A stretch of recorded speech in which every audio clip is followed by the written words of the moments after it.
ਭਾਈ ਸਾਹਿਬ ਭਾਈ ਹਰਜਿੰਦਰ ਸਿੰਘ ਸਭਰਾ ਇੱਕ ਨਾਮਵਰ ਸਿੱਖ ਪ੍ਰਚਾਰਕ ਹਨ ਜਿਹੜੇ ਕਿ ਦੁਨੀਆ ਭਰ ਵਿੱਚ ਲੋਕਾਂ ਨੂੰ ਸਿੱਖੀ ਨਾਲ ਜੋੜ ਰਹੇ ਨੇ ਕਿ ਗੁਰਮਤਿ ਦਾ ਅਸਲ ਸਿਧਾਂਤ ਕੀ ਹੈ। ਸਾਨੂੰ ਬੜਾ ਮਾਣ ਹੈ ਕਿ ਅੱਜ ਸਾਡੇ ਕੋਲ ਸਟੂਡੀਓ ਦੇ ਵਿੱਚ ਆਏ ਹੋਏ ਨੇ ਤੇ ਅੱਜ ਦਾ ਵਿਸ਼ਾ ਜਿਸ ਦੇ ਬਾਰੇ ਨਾਲ ਅਸੀਂ ਗੱਲਬਾਤ ਕਰਾਂਗੇ ਤੇ ਗੁਰਮਤਿ ਵਿਚਾਰਾਂ ਨਾਲ ਤੁਹਾਨੂੰ ਵੀ ਜੋੜਾਂਗੇ ਉਹ ਹੈ ਸਤਸੰਗਤ। ਸਤਸੰਗਤ ਦੀ ਬਹੁਤ ਮਹਾਨਤਾ ਹੈ। ਗੁਰਬਾਣੀ ਵਿੱਚ ਬਹੁਤ ਥਾਈਂ ਇਹ ਆਇਆ ਕਿ ਸਤਸੰਗਤ ਕਰਨੀ ਚਾਹੀਦੀ ਹੈ, ਪਰ ਅਸਲ ਵਿੱਚ ਸਤਸੰਗਤ ਹੈ ਕੀ ਹੈ? ਕੀ ਸਿਰਫ ਗੁਰਦੁਆਰੇ ਵਿੱਚ ਜਾ ਕੇ ਬੈਠ ਜਾਣਾ, ਕੁਝ ਦੇਰ ਲਈ ਕੀਰਤਨ ਸੁਣ ਲੈਣਾ, ਕਥਾ ਸੁਣ ਲੈਣੀ, ਕੀ ਇਹ ਸਤਸੰਗਤ ਹੈ? ਕਿ ਇਹ ਗੁਰੂ ਸਾਹਿਬ ਨੇ ਸਾਨੂੰ ਕਿਹਾ ਸੀ ਕਿ ਅਸੀਂ ਕਰਨੀ ਹੈ, ਜਾਂ ਸਤਸੰਗਤ ਦਾ ਇੱਕ ਵਾਈਡਰ ਕਨਸੈਪਟ ਹੈ? ਆਓ ਇਸੇ ਬਾਰੇ ਗੱਲਬਾਤ ਕਰਦੇ ਹਾਂ ਭਾਈ ਸਾਹਿਬ ਭਾਈ ਹਰਜਿੰਦਰ ਸਿੰਘ ਸਭਰਾ ਨਾਲ। ਜੈ ਨੂੰ ਜੀ, ਵਾਹਿਗੁਰੂ ਜੀ ਕਾ ਖਾਲਸਾ, ਵਾਹਿਗੁਰੂ ਜੀ ਕੀ ਫਤਿਹ। ਸਤਸੰਗਤ ਦੀ ਜਿਹੜੀ ਇੰਨੀ ਮਹਾਨਤਾ ਜੀ ਕਿਉਂ ਹੈਗੀ ਹੈ ਤੇ ਸਤਸੰਗਤ ਅਸਲ 'ਚ ਹੈ ਕੀ ਹੈ? ਸਤਸੰਗਤ ਦੀ ਗੁਰਬਾਣੀ ਦੇ ਮੁਤਾਬਕ ਔਰ ਜਿਹੜਾ ਸਾਡਾ ਇੱਕ ਬਾਹਰੀ ਤੌਰ ਤੇ ਕੋਡ ਆਫ ਕੰਡਕਟ ਆ ਸਿੱਖ ਰਹਿਤ ਮਰਿਆਦਾ, ਗੁਰਬਾਣੀ ਇੱਕ ਬੜੀ ਵੱਡੀ ਮਹਾਨ ਫਿਲੋਸਫੀ ਆ, ਬੜਾ ਵੱਡਾ ਇੱਕ ਦਾਰਸ਼ਨਿਕ ਪੱਖ ਆ ਸਾਡੀ ਜ਼ਿੰਦਗੀ ਦਾ। ਆਤਮਿਕ ਝਲਕਾਰੇ ਨੇ ਗੁਰਬਾਣੀ ਵਿੱਚ, ਜਿਸ ਨੂੰ ਗੁਰੂ ਸਾਹਿਬ ਕਹਿੰਦੇ ਨੇ ਸਤ ਸੰਗਤ ਕੈਸੀ ਜਾਣੀ ਹੈ ਜਿੱਥੈ ਏਕੋ ਨਾਮ ਵਖਾਣੀ ਹੈ, ਏਕੋ ਨਾਮ ਹੁਕਮ ਹੈ ਨਾਨਕ ਸਤਿਗੁਰ ਦੀਆ ਬੁਝਾਏ ਜੀ। ਸੋਦਰ ਦਾ ਪਾਠ ਕਰਦੇ ਆ, ਇਹ ਸ਼ਬਦ ਸਾਡੇ ਸਾਹਮਣੇ ਆਉਂਦੇ ਨੇ ਜੀ ਵੀ ਜੋ ਸਤਿਗੁਰ ਸ਼ਰਨ ਸੰਗਤ ਨਹੀਂ ਆਏ ਤ੍ਰਿਗ ਜੀਵੇ ਤ੍ਰਿਗ ਜੀਵਾਸ। ਵੀ ਗੁਰੂ ਦੀ ਸ਼ਰਨ ਆਉਣਾ ਕੀ ਆ? ਸੰਗਤ ਵਿੱਚ ਆਉਣਾ। ਸੰਗਤ ਦਾ ਮਤਲਬ ਹੁੰਦਾ ਵਾ ਦੋ ਤਰ੍ਹਾਂ ਦਾ, ਅਸੀਂ ਇਹ ਜ਼ਿਕਰ ਪੜ੍ਹਦੇ ਹਾਂ, ਇੱਕ ਆ ਕੁਸੰਗ, ਇੱਕ ਆ ਸਤਸੰਗ। ਸੰਗਤ ਦਾ ਮਤਲਬ ਆ ਵੈਸੇ ਦੂਸਰੇ ਨਾਲ ਕਿਸੇ ਚੀਜ਼ ਦੀ ਸਾਂਝ ਜੋ ਹੋ ਰਹੀ, ਉਹਨੂੰ ਅਸੀਂ ਕਹਿੰਦੇ ਸੰਗ ਹੋ ਰਿਹਾ, ਸੰਗਤ ਹੋ ਰਹੀ ਆ। ਠੀਕ। ਸਤ ਸੰਗਤ ਦਾ, ਕੁਸੰਗਤ ਦਾ ਅਰਥ ਆ ਜਿੱਥੇ ਅਸੀਂ ਔਗਣ ਦੂਸਰੇ ਕੋਲੋਂ ਲੈ ਰਹੇ ਹਾਂ, ਕੇਵਲ ਔਗਣ ਹੀ ਲੈ ਰਹੇ ਹਾਂ, ਔਗਣਾਂ ਦੀ ਹੀ ਸਾਂਝ ਆ, ਐਬ ਇਕੱਠੇ ਕਰ ਰਹੇ, ਉਹ ਕੁਸੰਗ ਆ ਜੀ। ਸਤ ਸੰਗ ਦਾ ਮਤਲਬ ਆ ਜਿੱਥੇ ਅਸੀਂ ਸੱਚ, ਗੁਣ, ਨੇਕੀ, ਧਰਮ, ਪਰਉਪਕਾਰ, ਕੁਝ ਚੰਗੀਆਂ ਚੀਜ਼ਾਂ ਐਕਸੈਪਟ ਕਰ ਰਹੇ ਹਾਂ ਤੇ ਵੰਡ ਰਹੇ ਹਾਂ, ਜਿੱਥੇ ਸਾਡਾ ਇਸ ਤਰ੍ਹਾਂ ਦਾ ਰਿਲੇਸ਼ਨ ਆ, ਉਹਨੂੰ ਅਸੀਂ ਸਤਸੰਗ ਕਹਿੰਦੇ ਆ ਜੀ। ਗੁਰਬਾਣੀ ਦੀ ਜੋ ਸਤ ਸੰਗਤ ਆ, ਮਨ ਦੇ ਹਿਰਦੇ ਦੇ ਲੈਵਲ ਦੀ ਆ, ਸੁਰਤ ਦੇ ਲੈਵਲ ਦੀ ਆ, ਕਿਉਂਕਿ ਤੁਸੀਂ ਜੋ ਵੀ ਗ੍ਰਹਿਣ ਕਰਦੇ ਹੋ ਉਹ ਸੁਰਤੀ ਕਰਕੇ ਕਰਦੇ ਹੋ, ਮਨ ਕਰਕੇ ਕਰਦੇ ਹੋ, ਜੋ ਵੀ ਐਕਸੈਪਟ ਕਰਦੇ ਹੋ ਉਹੋ ਜਿਹੇ ਫਿਰ ਅਸੀਂ ਬਣ ਜਾਂਦੇ ਹਾਂ ਜੋ ਅਸੀਂ ਐਕਸੈਪਟ ਕੀਤਾ ਹੁੰਦਾ। ਠੀਕ। ਪਰ ਇਹਨੂੰ ਅਸੀਂ ਪ੍ਰੈਕਟੀਕਲ ਕਿਵੇਂ ਕਰੀਏ, ਇਹਦੇ ਵਾਸਤੇ ਇੱਕ ਸਾਨੂੰ ਬਾਹਰੀ ਤੌਰ ਤੇ ਪ੍ਰੈਕਟਿਸ ਕਰਨੀ ਪੈਂਦੀ ਆ। ਉਹ ਪ੍ਰੈਕਟਿਸ ਸਿੱਖ ਰਹਿਤ ਮਰਿਆਦਾ ਮੁਤਾਬਕ ਵੀ ਸਾਧ ਸੰਗਤ ਦੇ ਜੋੜ ਮੇਲ ਦੇ ਅਸਥਾਨ, ਇਹ ਸ਼ਬਦ ਵਰਤੇ ਨੇ, ਜਿਹੜਾ ਅਸੀਂ ਗੁਰਦੁਆਰਾ ਜਿਹਨੂੰ ਕਹਿੰਦੇ ਆ, ਉੱਥੇ ਜਦੋਂ ਅਸੀਂ ਜੁੜਦੇ ਹਾਂ, ਅਸੀਂ ਗੁਰਬਾਣੀ ਦਾ ਪਾਠ, ਗੁਰਬਾਣੀ ਦਾ ਕੀਰਤਨ, ਗੁਰਬਾਣੀ ਦੀ ਕਥਾ ਵਿਚਾਰ, ਵਿਖਿਆਨ, ਇਹ ਸਾਰੀਆਂ ਚੀਜ਼ਾਂ ਉੱਥੇ ਜਦੋਂ ਅਸੀਂ ਆਪਣੀਆਂ ਗੁਰਮਤਿ ਦੀਆਂ ਕਦਰਾਂ ਕੀਮਤਾਂ ਦੀ, ਫੰਡਾਮੈਂਟਲ ਦੀ, ਉਸ ਗੁਰਬਾਣੀ ਨੂੰ ਜੀਣ ਵਾਲੇ ਤਮਾਮ ਉਹ ਗੁਰੂ ਸਾਹਿਬਾਨ, ਭਗਤ ਸਾਹਿਬਾਨ ਜਾਂ ਪੁਰਾਤਨ ਗੁਰਸਿੱਖ, ਉਹਨਾਂ ਦਾ ਜ਼ਿਕਰ, ਸਾਰਾ ਕੁਝ ਅਸੀਂ ਜਦੋਂ ਕਰਦੇ ਹਾਂ ਰਲ ਮਿਲ ਕੇ, ਤਾਂ ਉਹ ਸਾਡੀ ਇੱਕ ਪ੍ਰੈਕਟਿਸ ਹੁੰਦੀ ਆ, ਜਿੱਥੋਂ ਅਸੀਂ ਸਿੱਖਦੇ ਹਾਂ, ਜਿੱਥੋਂ ਅਸੀਂ ਕੁਝ ਗ੍ਰਹਿਣ ਕਰਦੇ ਹਾਂ ਜੀ। ਕਿਉਂਕਿ ਸਾਨੂੰ ਇੱਕ ਐਸੀ ਸੁਸਾਇਟੀ ਦੀ ਲੋੜ ਪਊਗੀ ਜਦੋਂ ਅਸੀਂ ਆਪਣੀ ਜੀਵਨ ਦੀ ਘਾਟ ਘੜਨੀ ਆ, ਜਿਹੜੀ ਸੁਸਾਇਟੀ ਸਾਡੀ ਹੈਲਪ ਕਰੇ, ਅਸੀਂ ਇਕੱਲੇ ਕੁਝ ਨਹੀਂ ਕਰ ਸਕਦੇ ਜੀ। ਤਾਂ ਉਹ ਸੁਸਾਇਟੀ ਜਿਹੜੀ ਆ ਉਹ ਸਾਡੀ ਸਤ ਸੰਗਤ ਆ, ਗੁਰਦੁਆਰਾ ਵਾ। ਉੱਥੇ ਬੈਠ ਕੇ ਅਸੀਂ ਗੁਰਬਾਣੀ ਦਾ ਅਭਿਆਸ, ਗੁਰੂ ਦੀ ਬਾਣੀ, ਸੇਵਾ, ਇਹ ਸਭ ਚੀਜ਼ਾਂ ਅਸੀਂ ਸਮਝਦੇ ਹਾਂ, ਸਿੱਖਦੇ ਹਾਂ, ਤੇ ਉੱਥੇ ਗੁਰਦੁਆਰਾ ਉਹ ਜਿਹੜਾ ਹੈ ਉੱਥੇ ਉਹਦੀ ਪ੍ਰੈਕਟਿਸ ਵੀ ਕਰਦੇ ਹਾਂ ਅਸੀਂ। ਠੀਕ ਹੈ। ਤਾਂ ਕਿ ਅਸੀਂ ਆਪ ਖੁਦ ਆਪਣੇ ਜੀਵਨ ਨੂੰ ਘੜ ਸਕੀਏ ਸੰਗਤ ਰਾਹੀਂ, ਤੇ ਅਸੀਂ ਆਪਣੇ ਘਰ ਨੂੰ, ਆਪਣੇ ਸਮਾਜ ਨੂੰ, ਆਪਣੇ ਆਲੇ ਦੁਆਲੇ ਨੂੰ ਇਹ ਉਸੇ ਤਰ੍ਹਾਂ ਦਾ ਰੂਪ ਦੇ ਸਕੀਏ, ਉਸ ਤਰ੍ਹਾਂ ਦਾ ਚੰਗਾ ਜੀਵਨ ਅਸੀਂ ਜੀ ਸਕੀਏ। ਸੋ ਇਸ ਤਰ੍ਹਾਂ ਗੁਰਬਾਣੀ ਵਿੱਚ ਜਿਹੜਾ ਸਤ ਸੰਗਤ ਦਾ ਕਨਸੈਪਟ ਆ ਬੜਾ ਮਹਾਨ ਔਰ ਡੂੰਘਾ ਹੈ। ਤਾਂ ਜਿਹੜੀ ਮਰਿਆਦਾ ਸਾਨੂੰ ਉਹ ਹੈਲਪ ਦਿੰਦੀ ਆ ਵੀ ਅਸੀਂ ਉਸ ਸਤ ਸੰਗਤ ਨੂੰ ਫੋਲੋ ਕਰਨ ਵਾਸਤੇ, ਜਿਹੜਾ ਸਾਡੇ ਕੋਲ ਸਕੂਲ ਆ, ਜਿਹੜਾ ਸਾਡੇ ਕੋਲ ਸਭ ਤੋਂ ਵੱਡੀ ਸੰਸਥਾ ਗੁਰੂ ਸਾਹਿਬਾਨ ਦੀ ਦਿੱਤੀ ਹੋਈ ਗੁਰਦੁਆਰਾ, ਉੱਥੇ ਅਸੀਂ ਉਹਨੂੰ ਆਪਣੇ ਆਪ ਤੇ ਅਪਲਾਈ ਕਰਨ ਦੀ ਕੋਸ਼ਿਸ਼ ਕਰਦੇ ਹਾਂ, ਉਹਦੀ ਪ੍ਰੈਕਟਿਸ ਕਰਦੇ ਹਾਂ। ਰਾਈਟ। ਸੋ ਇਹਦੇ ਹਰਜਿੰਦਰ ਸਿੰਘ ਜੀ, ਜਿਸ ਤਰ੍ਹਾਂ ਅਸੀਂ ਕਹਿੰਦੇ ਹਾਂ, ਕਈ ਵਾਰੀ ਸੁਣਨ ਨੂੰ ਮਿਲਦਾ ਜੀ ਕਿ ਤੁਸੀਂ ਅੱਜ ਸਤਸੰਗਤ 'ਚ ਆਏ ਹੋ, ਬੜੀ ਤੁਹਾਡੀ ਕਿਸਮਤ ਚੰਗੀ ਹੈਗੀ ਕਿ ਤੁਹਾਨੂੰ ਇਹਦਾ ਲਾਭ ਵੀ ਹੋਏਗਾ ਤੇ ਤੁਹਾਨੂੰ ਇਹ ਮੌਕਾ ਮਿਲਿਆ ਹੈਗਾ। ਪਰ ਲੈਟਸ ਟੇਕ ਐਨ ਐਗਜ਼ਾਮਪਲ ਕਿ ਮੈਂ ਜਦੋਂ ਗਿਆ, ਗੁਰਦੁਆਰੇ ਗਿਆ, ਮੈਂ ਉੱਥੇ ਗਿਆ, ਮੱਥਾ ਟੇਕਿਆ, ਪ੍ਰਸ਼ਾਦ ਛਕਿਆ, ਥੋੜ੍ਹੀ ਦੇਰ ਲਈ ਕੀਰਤਨ ਸੁਣਿਆ ਤੇ ਮੈਂ ਵਾਪਸ ਆ ਗਿਆ। ਸਾਧ ਸੰਗਤ ਦਾ ਮਤਲਬ ਸੀ ਕਿ ਉਹ ਗੁਣ ਜਿਹੜੇ ਉੱਥੇ ਜਿਨ੍ਹਾਂ ਦੇ ਬਾਰੇ ਤੁਸੀਂ ਜ਼ਿਕਰ ਕੀਤਾ, ਜਿਹਦੀ ਬਾਰੇ ਉੱਥੇ ਵਿਸ਼ਲੇਸ਼ਣ ਹੋ ਰਿਹਾ ਹੈ, ਗੱਲਬਾਤ ਹੋ ਰਹੀ ਹੈ, ਉਹਨੂੰ ਮੈਂ ਗ੍ਰਹਿਣ ਕਰਦਾ। ਪਰ ਜੇ ਤਾਂ ਮੈਂ ਸਿਰਫ ਉੱਥੇ ਜਾ ਕੇ ਬੈਠ ਗਿਆ, ਖਾਧਾ ਪੀਤਾ, ਤਾਂ ਮੇਰਾ ਧਿਆਨ ਕਿਤੇ ਹੋ ਰਿਹਾ, ਕਿਸ ਇੰਟੈਂਸ਼ਨ ਨਾਲ ਗਿਆ, ਮੇਰਾ ਮਕਸਦ ਕੀ ਹੈ, ਥੋੜ੍ਹੀ ਦੇਰ ਬੈਠਣ ਨਾਲ ਕੀ ਉਸ ਸਾਧ ਸੰਗਤ ਦਾ ਲਾਭ ਪ੍ਰਾਪਤ ਹੋ ਜਾਏਗਾ? ਦੋ ਚੀਜ਼ਾਂ ਨੇ ਜੀ। ਇੱਕ ਤਾਂ ਇਹ ਆ ਕਿ ਅਸੀਂ ਕਿਸੇ ਨੂੰ ਜ਼ਬਰਦਸਤੀ ਕੁਝ ਨਹੀਂ ਸਿਖਾ ਸਕਦੇ, ਇਹ ਤਾਂ ਪਹਿਲੀ ਗੱਲ ਆ, ਮੁੱਢਲੀ ਗੱਲ ਆ ਜੀ। ਜਿਹੜੇ ਪ੍ਰਬੰਧ ਕਰਨ ਵਾਲੇ ਨੇ ਸਤ ਸੰਗਤ ਦਾ, ਜਾਂ ਉੱਥੇ ਉਹ ਸਾਰਾ ਇੱਕ ਸਿਸਟਮ ਚਲਾਉਣ ਵਾਲੇ ਨੇ, ਜਿਹਦੇ 'ਚ ਪ੍ਰਬੰਧਕ ਵੀ ਆਉਣਗੇ, ਪ੍ਰਚਾਰਕ ਵੀ ਆਉਣਗੇ, ਪਾਠ ਕਰਨ ਵਾਲੇ, ਕੀਰਤਨ ਕਰਨ ਵਾਲੇ, ਸਾਰੇ ਉਹ ਆਉਣਗੇ। ਪਹਿਲੀ ਗੱਲ, ਉਹਨਾਂ ਨੂੰ ਇਹ ਮਕਸਦ ਸਪਸ਼ਟ ਹੋਣਾ ਚਾਹੀਦਾ ਵੀ ਇੱਥੋਂ ਅਸੀਂ ਗੁਰਮਤ ਦੇ ਮੁਤਾਬਕ ਕੀ ਦੇਣਾ। ਪਹਿਲੀ ਡਿਊਟੀ ਉਹਨਾਂ ਦੀ ਆ, ਕਿਉਂਕਿ ਬਾਕੀ ਤਾਂ ਲੋਕ ਆਉਣਗੇ ਉਹਨਾਂ ਦੇ ਸੱਦੇ ਉੱਤੇ ਜੀ, ਜਾਂ ਇੱਕ ਮਨ ਦੇ ਅੰਦਰ ਇੱਕ ਪਿਆਰ ਲੈ ਕੇ ਸੰਗਤ ਦੇ ਪ੍ਰਤੀ ਉਹ ਆਉਣਗੇ ਗੁਰਦੁਆਰਾ ਸਾਹਿਬ। ਪਹਿਲੀ ਡਿਊਟੀ, ਪਹਿਲਾ ਸਟੈਪ ਉਹਨਾਂ ਦਾ ਵਾ ਵੀ ਗੁਰਮਤ ਦਾ ਜਿਹੜਾ ਮਕਸਦ ਆ ਉਹਨਾਂ ਨੇ ਕਿਵੇਂ ਪੇਸ਼ ਕਰਨਾ ਜੀ। ਦੂਜੀ ਗੱਲ, ਜਾਣ ਵਾਲਿਆਂ ਤੇ ਡਿਪੈਂਡ ਆ ਉਹ ਕਿਸ ਭਾਵਨਾ ਨਾਲ, ਕਿਹੜੇ ਮਕਸਦ ਨਾਲ, ਕਿਹੜੇ ਖਿਆਲ ਨਾਲ ਉੱਥੇ ਜਾਂਦੇ ਨੇ ਜੀ। ਉਹ ਤਾਂ ਤਰ੍ਹਾਂ ਤਰ੍ਹਾਂ ਦੇ ਹੋਣਗੇ, ਬਿਲਕੁਲ। ਪਰ ਉਹਦੇ ਵਿੱਚ ਸਿਖਾਉਣ ਵਾਲਿਆਂ ਦੀ ਕੋਸ਼ਿਸ਼ ਵੀ ਇਹੀ ਹੋਣੀ ਚਾਹੀਦੀ ਆ ਵੀ ਅਸੀਂ ਗੁਰੂ ਸਾਹਿਬ ਜੀ ਦੀ ਜਿਹੜੀ ਅਸਲ ਮਾਤਾ ਉਹਦੀ ਗੱਲ ਸਾਂਝ ਸੰਗਤ ਨਾਲ ਕਰ ਸਕੀਏ। ਉੱਥੇ ਕੋਈ ਤਰ੍ਹਾਂ ਤਰ੍ਹਾਂ ਦੀ ਭਾਵਨਾ ਵਾਲੇ ਲੋਕ ਸੰਗਤ ਵਿੱਚ ਆ ਕੇ ਬੈਠਦੇ ਨੇ। ਜਦੋਂ ਅਸੀਂ ਸੰਗਤ ਵਿੱਚ ਜਾਂਦੇ, ਹੁਣ ਅਸੀਂ ਦੂਜੇ ਪਾਸਿਓਂ ਗੱਲ ਕਰਦੇ ਹਾਂ ਵੀ ਮੰਨ ਲਓ ਮੈਂ ਸੰਗਤ ਵਿੱਚ ਜਾ ਰਿਹਾ ਜੀ, ਤਾਂ ਮੈਂ ਪਹਿਲੋਂ ਕੀ ਆ, ਕਿਸ ਤਰ੍ਹਾਂ ਦੇ ਮੇਰੇ ਖਿਆਲ ਆ, ਮੈਂ ਕਿਹੜੇ ਮਕਸਦ ਨਾਲ, ਕੀ ਵਿਚਾਰ ਰੱਖ ਕੇ, ਕਿਸ ਤਰ੍ਹਾਂ ਦੀ ਸੋਚ ਲੈ ਕੇ ਜਾ ਰਿਹਾ, ਇਹ ਤਾਂ ਹੋਊਗਾ ਹੀ। ਪਰ ਸੰਗਤ ਵਿੱਚ ਜਾ ਕੇ ਉੱਥੇ ਸਾਨੂੰ ਇੰਨਾ ਮਹਿਸੂਸ ਕਰਨਾ ਚਾਹੀਦਾ ਵੀ ਇੱਥੇ ਅਸੀਂ ਉਸ ਜਗ੍ਹਾ ਤੇ ਆਏ ਹਾਂ ਜਿੱਥੇ ਅਸੀਂ ਆਪਣੇ ਆਪ ਨੂੰ ਸਮਰਪਿਤ ਕਰਨਾ, ਜੋ ਇੱਥੋਂ ਮੈਸੇਜ ਮਿਲ ਰਿਹਾ ਉਹਨੂੰ ਅਸੀਂ ਅਸੈਪਟ ਕਰਨਾ, ਕਬੂਲ ਕਰਨਾ, ਤੇ ਫਿਰ ਉਹਨੂੰ ਅਸੀਂ ਆਪਣੀ ਜ਼ਿੰਦਗੀ ਤੇ ਅਪਲਾਈ ਕਰਨਾ। ਇਹਦੇ ਵਿੱਚ ਮੇਰਾ ਖਿਆਲ ਆ ਕਿ ਸਭ ਤੋਂ ਵਧੇਰੇ ਯੋਗਦਾਨ ਜਿਹੜਾ ਵਾ ਪ੍ਰਬੰਧਕੀ ਸਿਸਟਮ ਦਾ ਬਣਦਾ, ਕਿਉਂਕਿ ਉਹ ਜਿਸ ਤਰ੍ਹਾਂ ਫੋਲੋ ਕਰਦੇ ਆ ਲੋਕ ਆਉਣ ਵਾਲਿਆਂ ਦੇ ਉੱਤੇ ਸਭ ਤੋਂ ਪਹਿਲਾਂ ਪ੍ਰਭਾਵ ਉਹਨਾਂ ਦਾ ਪੈਂਦਾ। ਕਈ ਹੋਈ ਤੇ ਸੁਣਾਈ ਗਈ ਗੱਲ ਦਾ ਸਭ ਤੋਂ ਮਗਰੋਂ ਪੈਂਦਾ। ਰਾਈਟ। ਇਹ ਚੀਜ਼ ਦਾ ਬਹੁਤ ਵੱਡਾ ਫਰਕ, ਕਿਉਂਕਿ ਜੇ ਉਹਨਾਂ ਨੂੰ ਲੱਗਦਾ ਵੀ ਜੇ ਇਹ ਕਰਮਕਾਂਡ ਕਰ ਰਿਹਾ ਤੇ ਇਹੋ ਕੁਝ ਹੀ ਹੋਣਾ, ਇਹ ਤਾਂ 24 ਘੰਟੇ ਰਹਿੰਦੇ ਆ, ਰਾਈਟ, ਤਾਂ ਇਹ ਸਭ ਤੋਂ ਇੱਕ ਵੱਡੀ ਪ੍ਰੋਬਲਮ ਇਸ ਗੱਲ ਦੀ ਆਉਂਦੀ ਆ। ਉਹੀ ਇਹ ਮਤਲਬ ਹੈ ਇਨਵਾਇਰਨਮੈਂਟ ਜਿਹੜਾ ਹੈਗਾ, ਇਨਵਾਇਰਨਮੈਂਟ ਦਾ ਬੜਾ ਅਸਰ ਪੈਂਦਾ ਹੈ ਇਨਸਾਨ ਦੇ ਉੱਤੇ, ਕੀ ਗ੍ਰਹਿਣ ਕਰਦਾ ਹੈ, ਜੋ ਆਲੇ ਦੁਆਲੇ ਉਸਦੇ ਹੁੰਦਾ ਹੈ।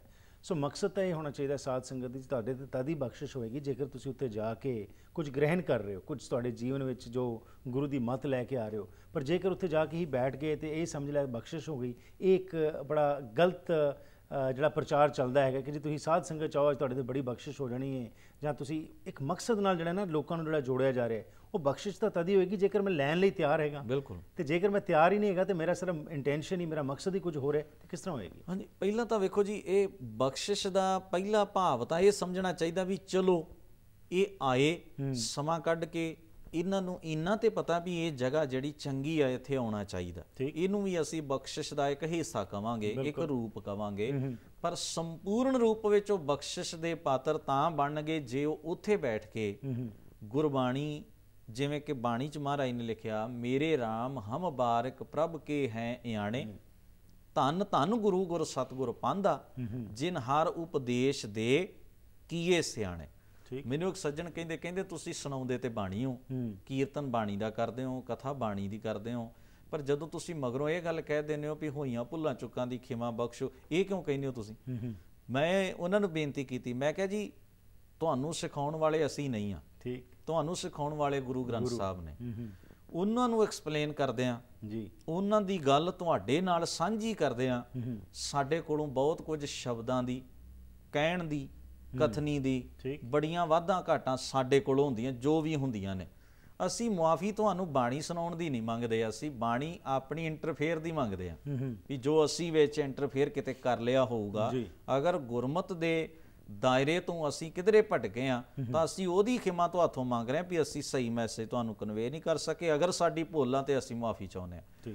ਪਰ ਗੁਰੂ ਗ੍ਰੰਥ ਸਾਹਿਬ ਜੀ ਦਾ ਜਿਹੜਾ ਉਪਦੇਸ਼ ਆ, ਜਦੋਂ ਅਸੀਂ ਉਹਨੂੰ ਆਪਣੇ ਜੀਵਨ ਵਿੱਚ ਧਾਰਨ ਕਰਦੇ ਆ ਜੀ, ਤਾਂ ਅਸਲ ਬਖਸ਼ਿਸ਼ ਤਾਂ ਫੇਰ ਹੀ ਸਾਡੇ ਜੀਵਨ ਉੱਤੇ ਹੁੰਦੀ ਆ। ਇਹ ਤਾਂ ਪਹਿਲਾ ਸਟੈਪ ਆ ਵੀ ਅਸੀਂ ਉੱਥੇ ਆਏ ਜੀ। ਤਾਂ ਉਹਦੇ ਵਾਸਤੇ ਸਾਨੂੰ ਐਪਰੀਸ਼ੀਏਟ ਕਰਦੇ ਨੇ ਗੁਰੂ ਸਾਹਿਬ ਵੀ ਸ਼ਾਬਾਸ਼ ਤੁਹਾਡੇ ਤੁਸੀਂ ਇੱਥੇ ਆਏ ਹੋ।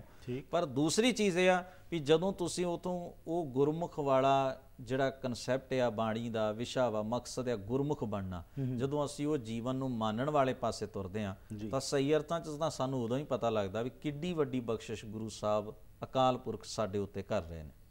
ਸਤਸੰਗਤ ਦੀ ਜਿੰਨੀ ਮਹਾਨਤਾ ਹੈਗੀ ਹੈ ਜੀ, ਅਤੇ ਜੋ ਅਸੀਂ ਦੇਖ ਰਹੇ ਕਿ ਦੁਨੀਆ ਭਰ ਵਿੱਚ ਜਿੱਥੇ ਵੀ ਸਿੱਖ ਵਸਦੇ ਨੇ ਉੱਥੇ ਗੁਰਦੁਆਰੇ ਕਾਇਮ ਕੀਤੇ ਗਏ ਨੇ, ਲੋਕ ਜਾਂਦੇ ਨੇ।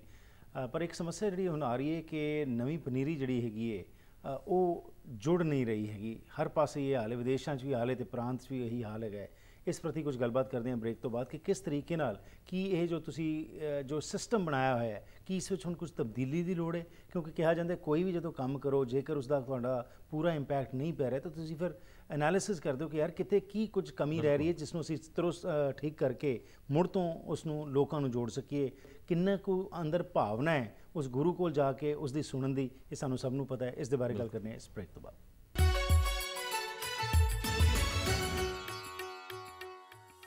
ਭਾਈ ਹਰਜਿੰਦਰ ਸਿੰਘ ਸਭਰਾ ਨਾਲ ਅਸੀਂ ਗੁਰਮਤਿ ਵਿਚਾਰਾਂ ਸਾਂਝ ਪਾ ਰਹੇ ਹਾਂ ਜੀ, ਅਤੇ ਸਤਸੰਗਤ ਦੀ ਜੋ ਮਹੱਤਤਾ ਹੈ ਉਸ ਦੇ ਬਾਰੇ ਗੱਲਬਾਤ ਹੋਈ। ਆਓ ਕੁਝ ਹੁਣ ਹੋਰ ਗੱਲਬਾਤ ਕਰੀਏ ਅੱਜ ਦੀ ਪਰਿਸਥਿਤੀਆਂ ਦੀ। ਅੱਜ ਕੀ ਸਿਸਟਮ ਬਣਿਆ ਪਿਆ? ਗੁਰਦੁਆਰੇ ਤਾਂ ਭਰੇ ਹੋਏ ਨੇ, ਕੋਈ ਸ਼ੱਕ ਨਹੀਂ, ਪਰ ਜੋ ਇਸ ਦਾ ਇੰਪੈਕਟ ਪੈਣਾ ਚਾਹੀਦਾ ਸੀ ਕੀ ਉਹ ਪੈ ਰਿਹਾ ਹੈ?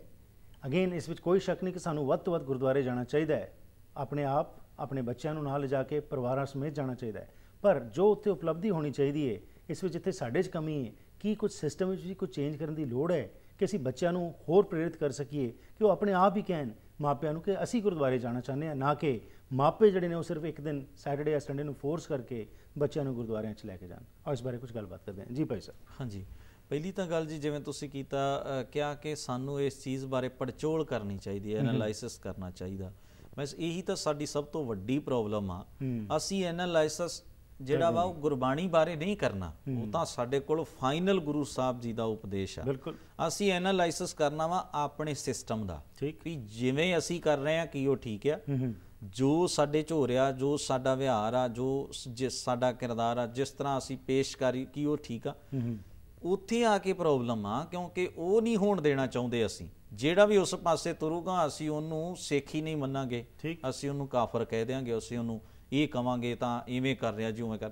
ਤਾਂ ਇਹ ਸਾਡੀ ਸਭ ਤੋਂ ਵੱਡੀ ਪ੍ਰੋਬਲਮ ਆ। ਅਸੀਂ ਸਿਸਟਮ ਦਾ ਐਨਾਲਾਈਸਿਸ ਕਰਨਾ ਵੀ ਕੀ ਅਸੀਂ ਜਿਹੜਾ ਗੁਰਦੁਆਰਾ ਵਾ, ਜੋ ਸਤ ਸੰਗਤ ਦਾ ਕਨਸੈਪਟ ਆ, ਜੋ ਪ੍ਰਚਾਰ ਆ, ਜਾਂ ਜਿਸ ਤਰ੍ਹਾਂ ਵੀ ਸਾਨੂੰ ਕਰਨਾ, ਜੋ ਸੰਸਥਾਵਾਂ ਗੁਰੂ ਸਾਹਿਬ ਨੇ ਦਿੱਤੀਆਂ, ਕੀ ਸਾਨੂੰ ਉਹਦੇ ਬਾਰੇ ਕੋਈ ਸੋਚ ਵਿਚਾਰ ਕਰਨੀ ਚਾਹੀਦੀ ਆ ਬੈਠ ਕੇ ਕਿ ਨਹੀਂ ਕਰਨੀ ਚਾਹੀਦੀ। ਉੱਥੇ ਸਾਨੂੰ ਅਸੀਂ ਬੈਨ ਲਾਇਆ। ਸਾਡੇ ਜਿਹੜੇ ਕਰਤਾ ਧਰਤਾ ਨੇ ਨਾ, ਸਾਡੇ ਧਰਮ ਜਾਂ ਕਮਿਊਨਿਟੀ ਦੇ ਮੋਹਰੀ ਲੋਕ ਹੁੰਦੇ ਨੇ, ਉਹਨਾਂ 'ਚੋਂ ਬਹੁ ਗਿਣਤੀ, ਸਾਰੇ ਨਹੀਂ ਬਹੁ ਗਿਣਤੀ, ਉਹਦੇ ਤੇ ਬੈਨ ਲਾਉਂਦੇ ਨੇ ਵੀ ਨਹੀਂ ਹੋ ਸਕਦਾ। ਕਿਉਂਕਿ ਉਹ ਇਨਵੋਲਵ ਹੁੰਦੇ ਨੇ ਗਲਤ ਸਿਸਟਮ ਨੂੰ ਗਲਤ ਹੱਥਾਂ ਦੇ ਵਿੱਚ ਦੇਣ ਦੇ ਵਿੱਚ, ਉਹ ਇਨਵੋਲਵ ਹੁੰਦੇ ਨੇ ਸਿਸਟਮ ਨੂੰ ਡੈਮੇਜ ਕਰਨ ਦੇ ਵਿੱਚ।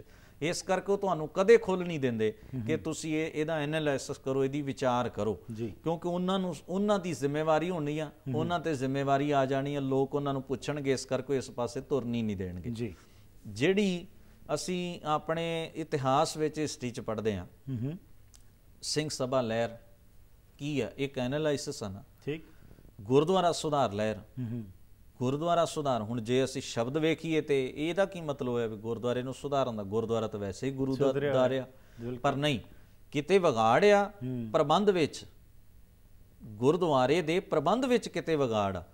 ਸਿੰਘ ਸਭਾ ਲਹਿਰ ਨੇ ਉਹਦਾ ਐਨਾਲਾਈਸਿਸ ਕੀਤਾ, ਉਹਨੇ ਇੱਕ ਨਿਚੋੜ ਸਾਹਮਣੇ ਦੇ ਦਿੱਤਾ, ਉਸ ਨਿਚੋੜ ਨੂੰ ਫੋਲੋ ਕੀਤਾ ਸਿੱਖਾਂ ਨੇ, ਔਰ ਉਹਦੇ ਚੋਂ ਗੁਰਦੁਆਰਾ ਸੁਧਾਰ ਲਹਿਰ ਚੱਲੀ। ਤੇ ਫਿਰ ਇੰਨੀਆਂ ਕੁਰਬਾਨੀਆਂ ਜੋ ਵੀ ਸੀ, ਇਹਨਾਂ ਸੰਘਰਸ਼ ਸਟਰਗਲ ਤੋਂ ਬਾਅਦ ਅਸੀਂ ਇੱਕ ਸਿਸਟਮ ਕ੍ਰੀਏਟ ਕਰ ਸਕੇ, ਜਿੰਨਾ ਵੀ ਕਰ ਸਕੇ।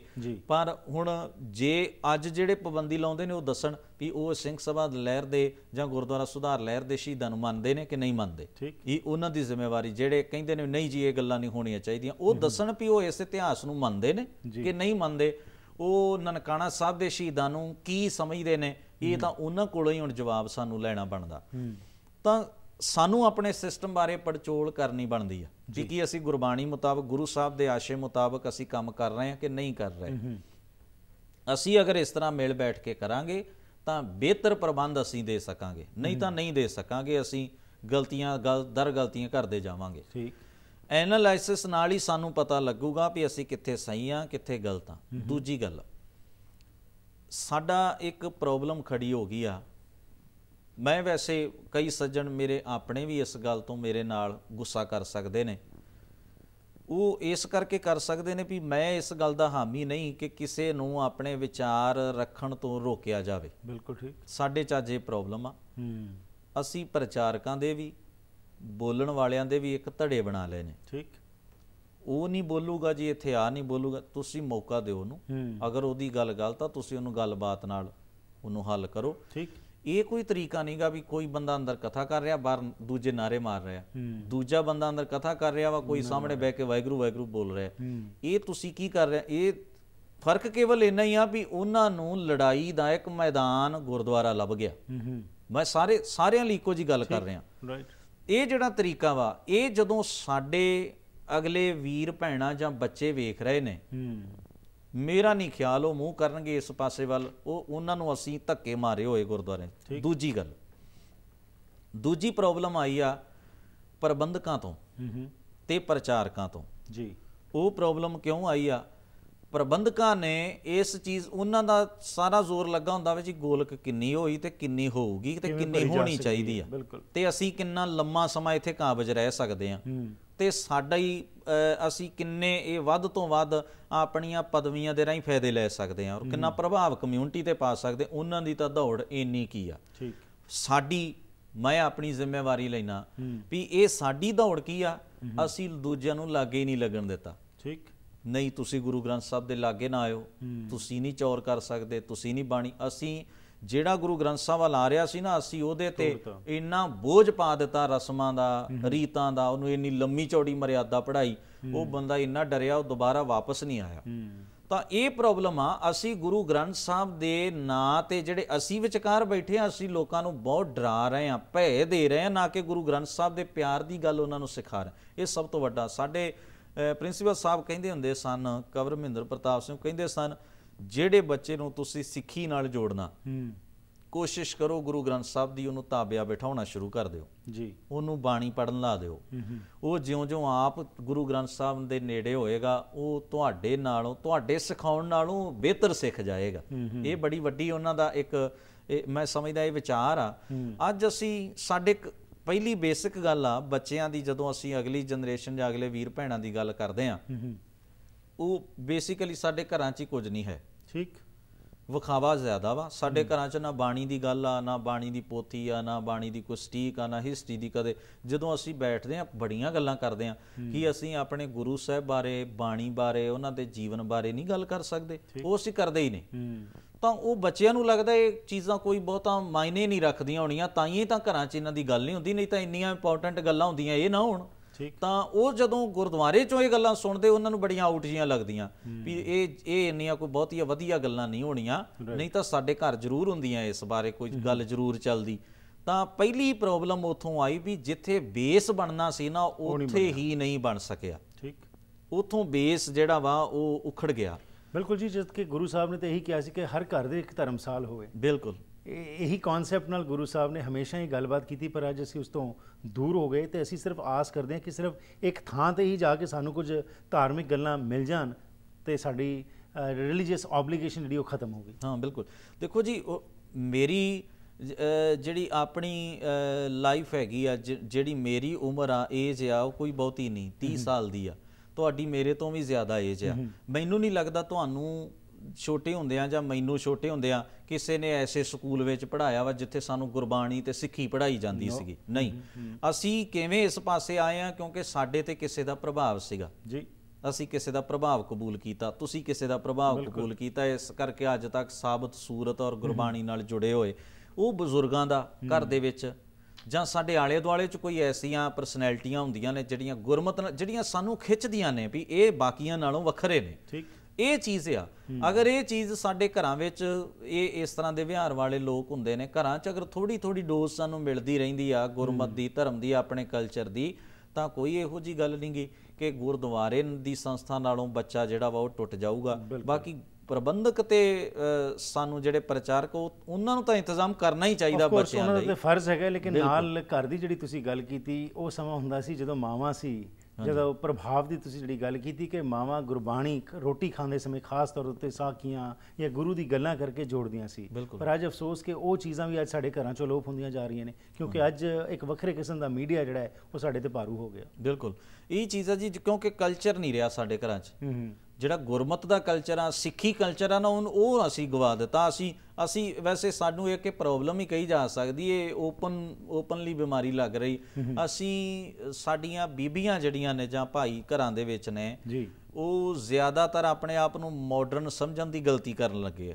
ਉਹ ਸਮਝੇ ਅਸੀਂ ਬੜੇ ਮਾਡਰਨ ਹੋ ਗਏ। ਜਦੋਂ ਅਸੀਂ ਆਪਣੀ ਭਾਸ਼ਾ ਪੰਜਾਬੀ ਦੀ ਗੱਲ ਕਰਾਂਗੇ, ਆਪਣੇ ਧਰਮ ਦੀ ਗੱਲ ਕਰਾਂਗੇ, ਇਹਦੇ ਨਾਲ ਅਸੀਂ ਮਾਡਰਨ ਨਹੀਂ ਰਵਾਂਗੇ। ਇਹ ਜਿਹੜਾ ਭੁਲੇਖਾ ਉਹਨਾਂ ਦੇ ਦਿਮਾਗ 'ਚ ਆ ਨਾ, ਇਹ ਬੜਾ ਗਲਤ ਆ, ਔਰ ਇਹ ਉਹਨਾਂ ਨੂੰ ਹਰ ਚੰਦੌਰੀ ਵਿਖਾ ਰਿਹਾ, ਸੁਪਨੇ ਵੇਖ ਰਹੇ ਹੋ। ਇਹ ਕੋਈ ਮਾਡਰਨ ਪੁਣਾ ਨਹੀਂ ਹੈ, ਇਹ ਬੇਵਕੂਫੀ ਹੈ ਕਿ ਅਸੀਂ ਆਪਣੇ ਕਲਚਰ ਦੀਆਂ ਜੜ੍ਹਾਂ ਆਪਣੇ ਘਰ 'ਚੋਂ ਪੁੱਟ ਕੇ ਆਪਣੇ ਬੱਚਿਆਂ ਕੋਲੋਂ ਉਹ ਚੀਜ਼ ਖੋ ਰਹੇ ਹਾਂ ਜਿਸ ਦੀ ਘਾਟ ਅਸੀਂ ਕਦੇ ਪੂਰੀ ਨਹੀਂ ਕਰ ਸਕਦੇ। ਬਿਲਕੁਲ ਹਰਜਿੰਦਰ ਸਿੰਘ ਜੀ, ਤੇ ਫਿਰ ਉਹੀ ਪ੍ਰਭਾਵ ਦੀ ਗੱਲ ਆ ਗਈ ਕਿ ਅੱਜ ਜਿਹੜੇ ਸਾਡੇ ਘਰਾਂ ਦੇ ਵਿੱਚ ਹਿੰਦੁਸਤਾਨੀ ਅਤੇ ਹੋਰ ਡਰਾਮੇ ਤੇ ਹੋਰ ਚੀਜ਼ਾਂ ਜਿਹੜੀਆਂ ਭਾਰੂ ਹੋ ਗਈਆਂ, ਉਹ ਪ੍ਰਭਾਵ ਉਹ ਪੈ ਰਿਹਾ ਜਿਸ ਕਾਰਨ ਸਾਨੂੰ ਮਾਡਰਨ ਹੋਣ ਲਈ ਅਸੀਂ ਕੋਸ਼ਿਸ਼ਾਂ ਕਰ ਰਹੇ ਹਾਂ। ਜਦ ਕਿ ਮਾਡਰਨਿਟੀ ਇਹ ਨਹੀਂ ਕਿ ਅਸੀਂ ਆਪਣੀ ਮਾਡਰਨਿਟੀ ਇਹ ਕਿ ਸਾਡੇ ਵਿਚਾਰ ਜਿਹੜੇ ਨੇ ਸਾਡੇ ਸੰਸਕਾਰਾਂ ਨਾਲ ਜੁੜੇ ਰਹਿਣ, ਤੇ ਅਸੀਂ ਆਪਣੇ ਬੱਚੇ ਜਿਨ੍ਹਾਂ ਦੇ ਖਾਤਰ ਅਸੀਂ ਮੁਲਕਾਂ ਨੂੰ ਛੱਡ ਕੇ ਆਏ, ਇਹਨਾਂ ਮੁਲਕਾਂ 'ਚ ਆਏ, ਉਹਨਾਂ ਨੂੰ ਅਸੀਂ ਇੱਕ ਸਹੀ ਪਰਵਰਿਸ਼ ਕਰ ਸਕੀਏ। ਬਿਲਕੁਲ, ਤੁਹਾਡਾ ਬਹੁਤ ਬਹੁਤ ਧੰਨਵਾਦ। ਵਾਹਿਗੁਰੂ ਜੀ ਕਾ ਖਾਲਸਾ, ਵਾਹਿਗੁਰੂ ਜੀ ਕੀ ਫਤਿਹ। ਸੋ ਇਸ ਦੇ ਨਾਲ ਹੀ ਕਰਦੇ ਹਾਂ ਜੀ ਅੱਜ ਦੇ ਇਸ ਪ੍ਰੋਗਰਾਮ ਦੀ ਸਮਾਪਤੀ। ਬੈਲੈਂਸ ਹਰ ਚੀਜ਼ ਵਿੱਚ ਲੋੜ ਹੁੰਦੀ ਹੈ ਜੀ। ਜਿਹੜੀ ਸਤਸੰਗਤ ਦੀ ਗੱਲ ਅਸੀਂ ਅੱਜ ਕੀਤੀ ਹੈ, ਸਤਸੰਗਤ ਤਾਂ ਉਹੀ ਹੈ ਜਿੱਥੇ ਵੀ ਬੈਠ ਕੇ ਘਰ ਦੇ ਵਿੱਚ ਜੇਕਰ ਤੁਸੀਂ ਚੰਗੀ ਵਿਚਾਰਾਂ ਕਰ ਰਹੇ ਤਾਂ ਉਹ ਵੀ ਸਤਸੰਗਤ ਹੈ। ਆਪਣੇ ਬੱਚਿਆਂ ਨਾਲ, ਆਪਣੇ ਪਰਿਵਾਰ ਨਾਲ, ਹੋਰ ਸਾਕ ਸੰਬੰਧੀਆਂ ਨਾਲ, ਤੇ ਖਾਸ ਤੌਰ ਤੇ ਆਫ ਕੋਰਸ ਗੁਰਦੁਆਰੇ ਤਾਂ ਜਾਣਾ ਹੀ ਜਾਣਾ ਹੈ, ਪਰ ਕਿਸ ਮਕਸਦ ਨਾਲ ਜਾਣਾ, ਜਿਸ ਤਰ੍ਹਾਂ ਭਾਈ ਸਾਹਿਬ ਨੇ ਗੱਲਬਾਤ ਕੀਤੀ, ਉਹ ਵੀ ਸਾਨੂੰ ਜ਼ਰੂਰ ਕਲੈਰੀਫਾਈ ਹੋਣਾ ਚਾਹੀਦਾ ਹੈ।